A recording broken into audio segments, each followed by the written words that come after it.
Guys, আর একটা ছোটো মোটো mini ব্লগে তোমাদের সবাইকে ওয়েলকাম জানাই। এদিকে দেখছি আমি রেডি হচ্ছিলাম, যেহেতু দিশানকে আজকে ডাক্তার দেখাতে নিয়ে যাবো। আর বিশেষ করে বাচ্চা কাচ্চা শরীর খারাপ থাকলে মনটা একদমই ভালো লাগে না, যেহেতু সেই বাচ্চারা সবসময় খেলা করে, তারপরে যখন না খেলে তখন কি ভালো লাগে বলো? তো যাই হোক, বাড়ি বাচ্চা কাচ্চা তো তারা নিশ্চয়ই জানো এই ফিলিংসটা। তো যাই হোক, তারপর আমি রেডিতে লিপস্টিক পরছিলাম, একটু কাজল পরেছিলাম, আগে একটু ফাউন্ডেশন দিয়েছিলাম, একটা টিপ আর একটু সিঁদুর পরেছিলাম, ব্যাস এইটুকুই।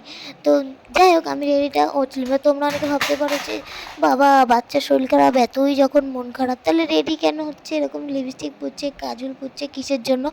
তো যাই হোক, আমি বলে দিচ্ছি, দাঁড়াও। আর তার আগে আমি এটা বলে দিই, দেখো এই কাজল পরার টিপসটা তোমরা জেনে নাও। দেখো, আশেপাশে যখন আমি কোথাও যাই না, তখন কিন্তু আমি কাজল পুরো চোখে কাজল লেটে যাবো, অত টাইম আমার কাছে নেই। বা আইলানা, আমি ঠিক আইলানা পরলে ওপর দিকটা দিন, কাজল পরে নিচে কোনো দুটো একটুখানি টেনে দিয়ে বেস্ট হয়ে যায়।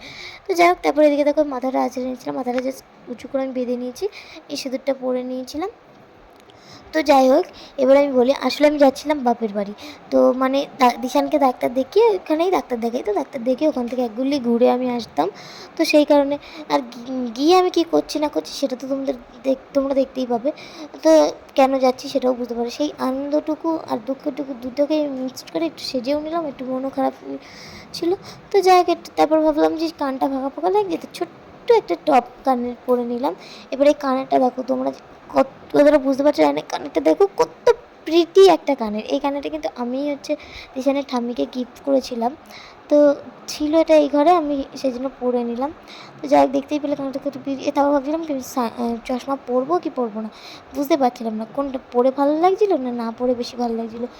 না বুঝতে পেলাম, শেষমেশ না পরেই বেরিয়ে গেছিলাম। তোমরা কমেন্ট করে জানিও তোমাকে চশমা পরে ভালো লাগছিলো না চশমা না পরে বেশি ভালো লাগছিলো।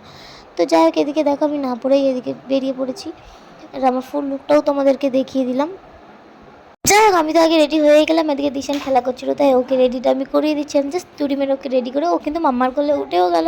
তো যাই হোক, ও রেডি হয়ে গেল, আর আমি এদিকে জুতো টুতো পরে বেরিয়ে পড়লাম আমরা বাড়ির থেকে। তোমাদের দাদাভাই গাড়ি বের করছে, তো যাই হোক গাড়ি বের করুক আর আমরা চলে যাই ঘুরতে। তো যাই হোক, পার্ট 2টা তাড়াতাড়ি দেখে নাও, সাবস্ক্রাইব করে চ্যানেলটা, দেখবে ইন্টারেস্টিং একটা ব্লগ পেয়ে যাবে। টাটা।